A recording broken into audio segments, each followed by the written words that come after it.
امت کے زوال کا سب احکام الہیہ سے روح گردانی۔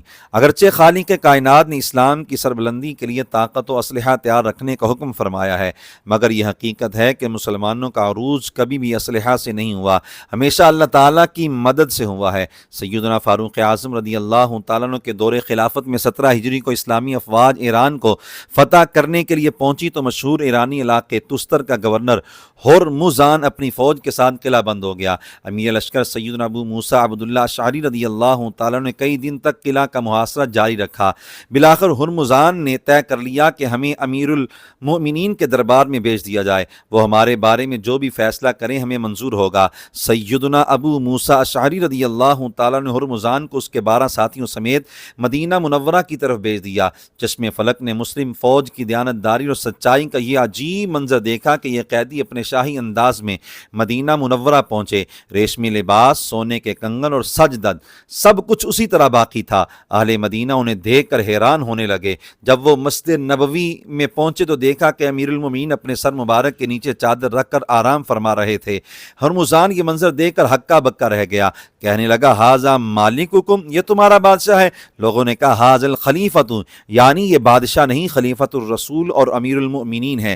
کہنے لگا اما لہ حاجب ولا حارس، ان کا کوئی دربان اور محافظ سیکورٹی گارڈ نہیں ہے؟ بتایا گیا اللہ حارس حتی یأتی علیہ اجلہ، یعنی انہیں محافظ کی ضرورت نہیں، اللہ تعالیٰ خود ان کا محافظ ہے، البتہ جب موت کا وقت آ جائے تب وفات ہونی ہی ہے۔ ہرمزان نے کہا ھذا الملک الہنی، ہماری زندگیاں تکلف و خوف میں گزرتی ہیں، یہ بے تکلف و بے خوف بادشاہ ہیں۔ فاروق اعظم رضی اللہ تعالیٰ عنہ بیدار ہوئے تو اسے دیکھ کر فرمایا الحمدللہ الذی اذل ھذا وشیعتہ بالاسلام، یعنی سب خوبیاں اللہ تعالیٰ کے لیے ہیں جس نے اسلام کو عزت دی، جبکہ اسے اور اس کے تمام لشکر کو ذلیل فرما دیا۔ اور ہرمزان کے ساتھ آنے والے وفد نے کہا گورنر سے مذاکرات کا آغاز کیجیے۔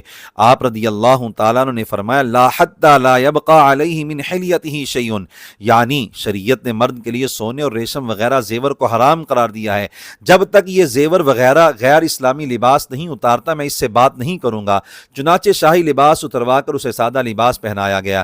ویسے تو اس روایت میں سیکھنے کی کئی باتیں ہیں، مگر عنوان کی مناسبت سے جس بات کا ذکر مقصود ہے وہ یہ ہے کہ امیر المومنین ہرمزان سے فرمایا کیف رأیت الذی صنع اللہ بکم، اللہ تعالیٰ نے تمہارے ساتھ جو معاملہ فرمایا اسے کیسا دیکھتے ہو؟ یعنی اللہ نے مسلمانوں کو غلبہ عطا کر کے تمہیں ذلیل و رسوا کیا ہے، کیا سمجھتے ہو یہ سب کیسے ہوا ہے؟ ہرمزان نے کہا یا معاشر العرب کنتم وانتم علی غیر دین نتعبدکم ونقضیکم ونقتلکم وکنتم اسوأ الامم عندنا حالا واخصها منزلتا، یعنی اے اہل عرب جب تک تم نے اسلام قبول نہیں کیا تھا تو ہماری نظر میں تم بدترین حالت اور گھٹیا ترین درجے پر تھے، ہم تمہیں غلام بنا لیتے تھے، تمہارا فیصلہ اپنی مرضی سے کرتے تھے اور تمہیں قتل کرتے تھے۔ فلما كان اللہ معکم لم یکن لأحد باللہ طاقت، مگر جب اسلام قبول کرنے کے بعد تمہیں اللہ تعالیٰ کی مدد مل گئی تو رب سے مقابلہ کرنا کسی کے بس میں نہیں، اسی لیے اب دنیا کی تمام طاقتیں تمہارے سامنے ڈیر ہیں۔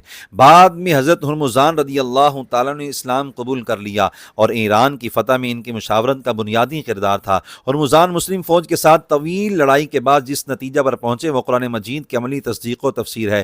ارشاد ربانی ہے ان ینصرکم اللہ فلا غالب لکم وان یخذلکم فمن ذا الذی ینصرکم من بعدہ وعلی اللہ فلیتوکل المؤمنون، یعنی اے مسلمانوں اگر اللہ تعالیٰ تمہاری مدد فرمائے تو تم پر کوئی غالب نہیں آ سکتا، اور اگر وہ تمہیں بے سہارا چھوڑ دے تو پھر کون ہے جو اس کے بعد تمہاری مدد کرے گا، اور مومنوں کو اللہ پر ہی توکل کرنا چاہیے۔ اس آیت کریمہ اور واقعہ کی روشنی میں یہ کہنا بیجا نہیں کہ پہلے مسلمان اللہ تعالیٰ کے حکم کے سامنے سر جھکائے رہتے تھے تو رب کریم اپنی تائید و نصرت کے ذریعے پوری دنیا کو ان کے سامنے جھکا دیتا تھا۔ ہم نے فرما برداری چھوڑ دی ہے تو بین الاقوامی سطح پر بھی مرعوب و مظلوم ہے اور نجی زندگی میں بھی ذلت و رسوائی کا سامنا ہے۔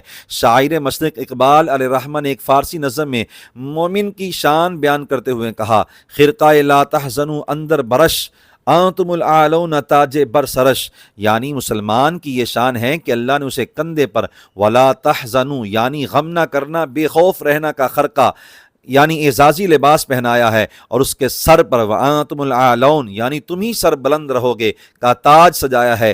پھر اس بلند شان والے مسلمان کی رسوائی اور عزم و حالی کا سبب بیان کرتے ہوئے کہا، خار از مہجوری قرآن شدی، شکوہ سنجے گردش دوراں شدی۔ اصل میں تم قرآن حکیم کے احکام کو چھوڑنے کی وجہ سے ذلیل و رسوا ہو رہے ہو، اور شکوہ گردش زمانہ یعنی حالات بدلنے کا کرتے ہو۔